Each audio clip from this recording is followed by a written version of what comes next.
నమస్తే, welcome to red TV. ఈ రోజు మనతో పాటు ప్రముఖ న్యూమరాలజిస్ట్ నివాస్ వాల్మీకి గారు ఉన్నారు. మాట్లాడదాం. సార్ నమస్తే. సార్ నమస్తే అండి. సార్, జనరల్ గా న్యూమరాలజిస్టులు అందరూ కూడా ఏదైనా పేరు కరెక్షన్ కనుక చేస్తే ఆ పేరుని ఇన్నిసార్లు రాయండి, ఈ సమయంలో రాయండి అని అంటారు.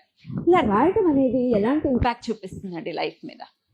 అవునండి, కరెక్ట్ క్వశ్చన్ ఇది.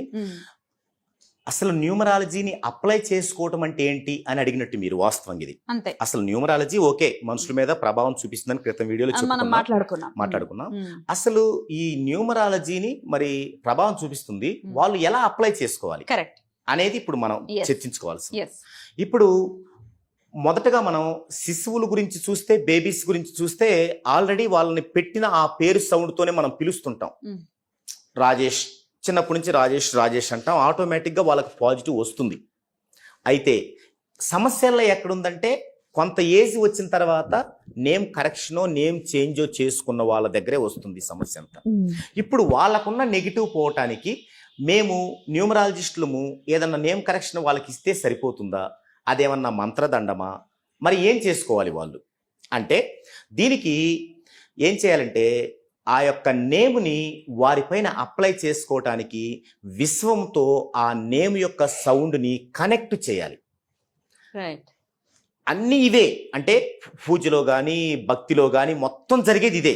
అయితే అన్నిటిల్లో ఎవరో ఒకరు ఉంటారు అవి చేయటానికి. ఇక్కడ ఎవరి సమస్యో వాళ్ళే ఉంటారనమాట. అది దీన్ని ఎలా చేసుకోవాలి, దీని మీద చాలా మందికి ఒక అవగాహన లేకపోవటం, చాలా మంది న్యూమరాలజిస్టులకి పాపం వారికి టైం లేకో ఏదో విధంగా వారికి అంత అవగాహన కల్పించలేకపోవడం వల్ల జరిగేటువంటి ఇబ్బందులు ఏంటంటే, వారు అది ఇవ్వగానే అది ఒక అటక మీద పెట్టుకుంటారు తీసుకెళ్ళి. ఫలానాయన నాకు నేమ్ ఇచ్చారు, లేకపోతే ఎవరికో ఇస్తే వాళ్ళ టాప్ రేంజ్ అయిపోయింది, నాకు ఇచ్చారు, నేను కూడా టాప్కి వెళ్తాను, అటక మీదనో పెట్టులోనో పెట్టుకుంటారు. ఆయన పనులు ఆయన చేస్తుంటారు. మళ్ళీ ఎప్పుడో ఇబ్బంది కలిగినప్పుడు ఇదేంటి అందరికీ బాగుంది, నాకు బాగలేదు, నాకు టైం బాగలేదేమో, నా కర్మ బాగలేదేమో అనుకుంటారు. ఇది ఒక కామన్ మ్యాన్ అనుకునేటువంటి విధానం. వాస్తవంగా దానిని అలా పెట్టుకోవటానికి కాదు. ఏ న్యూమరాలజిస్టు దేవుడు కాదండి, నాతో సహా మేమెవరం దేవుళ్ళం కాదు. మీరందరూ డిగ్రీలు చదువుకొని రకరకాల ప్రొఫెషన్లో ఉంటే, మేము డిగ్రీ తర్వాత దీన్ని చదువుకొని ఈ ప్రొఫెషన్లో ఉన్నాం. అంటే ఇక్కడ మేము ఇచ్చేది ఒక వే మాత్రమే, మార్గం మాత్రమే, అంతేగాని ఓం అనగానే అద్భుతాలు జరిగేది కాదు.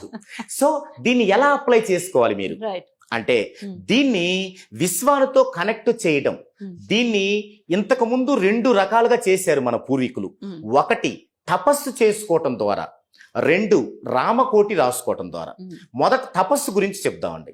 తపస్సు చేసుకోవడంలో ఉన్న ఫార్ములా ఏంటంటే, తనకిష్టమైనటువంటి ఒక నామాన్ని, ఒక దేవుని నామాన్ని ఆయన పదే పదే అలా పఠిస్తూ ఉండటం. ఆహారము నీళ్లు అన్ని వదిలేసి అలా చేయడం వల్ల ఆ యొక్క ఏకాగ్రత, ఆ యొక్క కాన్స్టెంట్కి ఏమవుతుందంటే, ఆయన నిజాయితీగా అలా చేయటానికి అది విశ్వంతో కనెక్ట్ అయ్యి ధ్వని తరంగాల రూపంలో అతనికి అన్నం నీళ్లు లేకపోయినా కొన్ని నెలల తరబడి అతనికి ఏం అయ్యేది కాదు. అంటే పాజిటివ్ మొదలైంది, చివరికి పాజిటివ్ వచ్చేది అతనికి. తన ముఖంలో మంచి తేజస్సు ఉండేది, తను ఏదైనా చెప్పినా కూడా అది జరిగేది, ఇవన్నీ జరిగాయి అనమాట. అయితే దీన్ని అప్పుడు అందరికి అర్థం కావటం కోసం తపస్సు చేశాడు, దేవుడు ప్రత్యక్షమయ్యాడని చెప్పుకున్నాడు. అయితే అది పాజిటివ్ అనమాట. అంటే ఒక చదువుకున్న వాళ్ళ మనం గ్రహించాల్సింది ఏంటంటే అది పాజిటివ్. అయితే తర్వాత ఏమైందంటే, అంత ఓపిక లేకనో లేకపోతే అంత టైం లేకనో మన వాళ్ళకి అలా చేయలేకపోయారు. అప్పుడు మన పెద్దలు ఏం చేశారంటే, ఓకే అని చెప్పి ఇంకొక మార్గం చెప్పారు. అదే ఏంటంటే రామకోటి రాయటం. అంటే శ్రీరామ శ్రీరామ శ్రీరామ అని 1,000,000 సార్లు రాస్తే మంచి జరుగుతుంది. ఏం జరిగింది మంచి? అసలు ఎవరు రాశారు అంటే, పెద్దవాళ్ళు, ఒక 60 ఏళ్ల వయసు అయిన వాళ్ళు రాసేవాళ్ళు. ఎందుకంటే మిగతా వాళ్ళు దాన్ని కొట్టిపడేసేవాళ్ళు, అంత టైం లేదు వాళ్ళకి. వాళ్ళు రాశారు కాబట్టి వాళ్ళకి మంచి జరగటం అంటే ఏంది, వాళ్ళ పిల్లలు, వాళ్ళ పిల్లల పిల్లలు, వాళ్ళందరూ బాగుండి వీరికి మానసిక సంతృప్తిని ఇవ్వడం. అలా జరిగింది, ఇప్పటికి జరుగుతుంది అది చాలా వరకు. అయితే ఇప్పుడేంటి, మన యొక్క న్యూమరాలజీ ప్రకారం మనం చెబుతున్నది ఏంటి, మనం తెలుసుకున్నది ఏంటి, మనం నేర్చుకున్నది ఏంటంటే, ఒక శ్రీరామ అనే ఒక పదాన్ని అలా రాసుకొని ఆ విశ్వానికి కనెక్ట్ చేయడం ద్వారా అంత అద్భుతమైన ఫలితాలను వాళ్ళు ఇప్పటికీ పొందుతుంటే, మరి మన యొక్క జన్మ వైబ్రేషన్ కు సూట్ అయ్యేటువంటి సౌండ్ తో ఉన్న మన పేరుని రాసుకోవడం ద్వారా మనం ఎంతగా కనెక్ట్ అవ్వచ్చు విశ్వానికి, విశ్వంతో కనెక్ట్ అవ్వచ్చు అనేది ఇక్కడ మనం చేసేది. సో ఈ విశ్వమే ఈశ్వరుడు, విశ్వమంతా విశ్వనాథుడే ఉన్నాడు అన్నట్టుగా సో విశ్వం అంటేనే ఈశ్వరుడు. మన ఇష్టం ఏ పేరెంట్ పెట్టుకోవచ్చు. అదేనండి, ఈశ్వరుడు అనుకోవచ్చు. విశ్వం విష్ణుర్వ అంతే. షట్కారం అని విష్ణు సహస్రనామం స్టార్ట్ అయ్యేదే అలా. ఓకే, సో విశ్వం అంతా విష్ణువు. కాబట్టి ఇక్కడ ఈ విశ్వానికి కనెక్ట్ చేయడానికి మనం ఏం చేయాలంటే రాయాలి. Right. ఈ రాయటంలో కూడా అందరూ ఏం చేస్తున్నారంటే ఎక్కువ మంది మరి సరైన గైడెన్స్ లేకో ఏమో నాకు తెలియదు, కానీ అంటే నాకు వచ్చిన కస్టమర్స్ ఎక్కువ మంది ఇలా చేపించుకొని మాకేం అవ్వలేదు అని వచ్చిన వాళ్ళే. అంటే చేసిన వాళ్ళ తప్పు కాదు అది, రైట్ దాన్ని యూటిలైజ్ చేసుకోలేకపోయారు. Right. వాళ్ళు యూటిలైజ్ చేసుకునేలాగా ఓర్పుగా వీళ్ళు ఫాలో చేయలేకపోయి ఉండొచ్చు. అయి- రాయాలి మీరు కరెక్ట్ చేస్తే అన్ని రాయాలి. అది ఎలా రాయాలి? Yeah. దీనికి అదే ఒక question. సిస్టమ్ ఉంది. Mm. అదేంటంటే Mm. మనము Mm. చాలా యాక్టివ్ గా Mm. చాలా కాన్సన్ట్రేట్ తో ఒకే టైంకి ప్రతిరోజు రాయాలి. ఏంటా టైం అండి? ఇది first time, first point. Mm. మీ ఇష్టం వచ్చిన టైం. అది ఎప్పుడంటే Mm. తెల్లవారుజాము నుంచి, మనం దాన్నే బ్రహ్మ ముహూర్తం బ్రాహ్మీ ముహూర్తం అంటాం. అంటారు. తెల్లవారుజాము నుంచి మధ్యాహ్నం 12 గంటల లోపు మీ ఇష్టం వచ్చిన టైం, ఎప్పుడైనా ఒకే టైం. ఆ కోర్సు కంప్లీట్ గా ఆ టైం మెయింటైన్ చేయాలి. ఎన్ని రోజులు ఉంటుందండి కోర్స్? ఎన్ని రోజులు? అది ఒక్కొక్కరికి ఒక్కోలా, ఒక్కొక్కరు 30 డేస్ అని, 50 డేస్ అని, 60 మాక్సిమం అంటే ఉంటుంది. Minimum to maximum 60 days maximum 30 to 60 right. రాయాలి. ఓకే. అయితే ఒకే టైంకు రాయాలి. అప్పటికి రాసే టయానికి వాళ్ళు యాక్టివ్గా ఉండాలంటే ఏం చేయాలి? పరిశుభ్రంగా ఉండాలి. ఓకే. అంటే వాళ్ళు లేవగానే వాళ్ళ పనులన్నీ చేసుకొని స్నానం చేసి ఘనపదార్థము తీసుకోకుండా ఉండే టైం పెట్టుకోవాలి. ఘనపదార్థం తీసుకుంటే కొంచెం లేజీగా ఉంటాం రాయడానికి. అందుకని ఏంటంటే అలవాటు ఉన్న వాళ్ళు టీ తాగటం లేదా వాటర్ తాగటం ఆ టైం పెట్టుకోవాలి. ఇంకా మీకు దేవుని పూజ చేసే గనక అది అలవాటు ఉంటే ఆ టైంలో పెట్టుకోవటం ఇంకా ఉత్తమం. ఎందుకంటే ఎలాగూ మనకున్న భక్తి భయాలతో ఆ టైంలో చాలా కాన్సన్ట్రేట్ తో చేస్తాం. సో అప్పుడే ఇది పెట్టుకోవటం ఇంకా బాగుంటుంది. ఇది టైం మీ ఇష్టం, అలా చేసుకోవాలి. ఎన్నిసార్లు రాయాలి ఉంటుంది? 30 to 60 అది ఎవరికి. ఎన్నిసార్లు రాయాలి అంటున్నా పర్ డే? అదే 30 టైమ్సా 40 టైమ్సా అనేది ఓ, అలా ఓకే. మనం చేసిన దాన్ని బట్టి వస్తుంది. రైట్. అయితే అలా రాయాలి. ఇవన్నీ కూడా ఈ సిస్టమ్ పాటించాలి. Right. ఇంట్లో ఎలాంటి విషయాలకి అబ్జెక్షన్ లేదు. అంటే లేడీస్ కి వచ్చే 3 days కానీ ఎలాంటి వాటికి ఆపాల్సిన అవసరం లేదు. మన పక్కనే డెడ్ బాడీ వెళ్తున్నా కూడా రాయొచ్చు కూర్చొని. ఎందుకంటే ఇది ఓన్లీ సైన్స్ కాబట్టి అలాంటి సెంటిమెంట్స్ ఏమీ అవసరం లేదు. ఒకవేళ ఆ టైంకు మీరు వేరే ఊర్లో ఉన్నారనుకోండి, మన ఇంట్లో ఉన్నంత హ్యాపీగా మనం అన్ని చేసుకోలేం కదా. అలాంటప్పుడు మనకు ఆల్రెడీ పూజల్లోనే ఉంది ఒక సిస్టమ్. మనకి అన్ని శుభ్రంగా చేసుకోలేని టైంలో కాళ్ళు చేతులు కడుక్కొని ఇలా చల్లుకొని వెళ్తుంటాం కదా, ఆ టైంలో వెళ్ళొచ్చు. అంటే విశ్వానికి అది అర్థమవుద్ది, వెళ్ళొచ్చు. అయితే ఇక్కడ ఎందుకు ఇంత పరిశుభ్రంగా ఇంత నిష్ఠగా చేయాలంటామంటే వాస్తవంగా అంత నిష్ఠ అవసరం లేదు. అయితే మీరు మామూలుగా రాయొచ్చంటే అప్పుడే లేటుగా పడుకొని నిద్ర ముంపుతూ ఇలా లేచి రాసే వాళ్ళు ఉంటారు.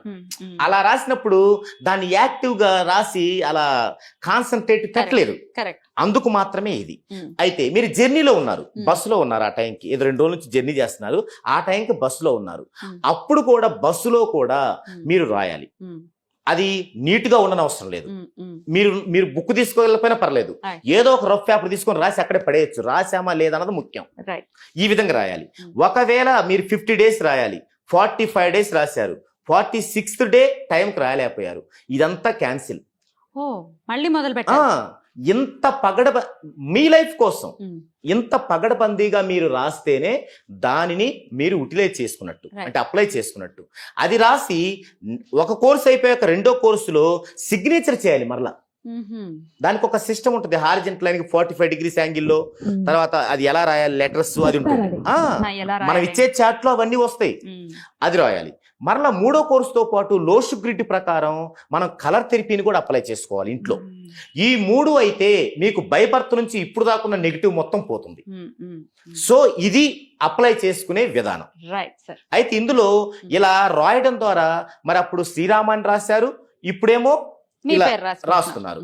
మరి అప్పుడు శ్రీరామని రాస్తే వాళ్ళకి అద్భుతం జరిగింది, ఇప్పుడు మీ పేరు రాస్తే అద్భుతం జరుగుతుంది. రైట్.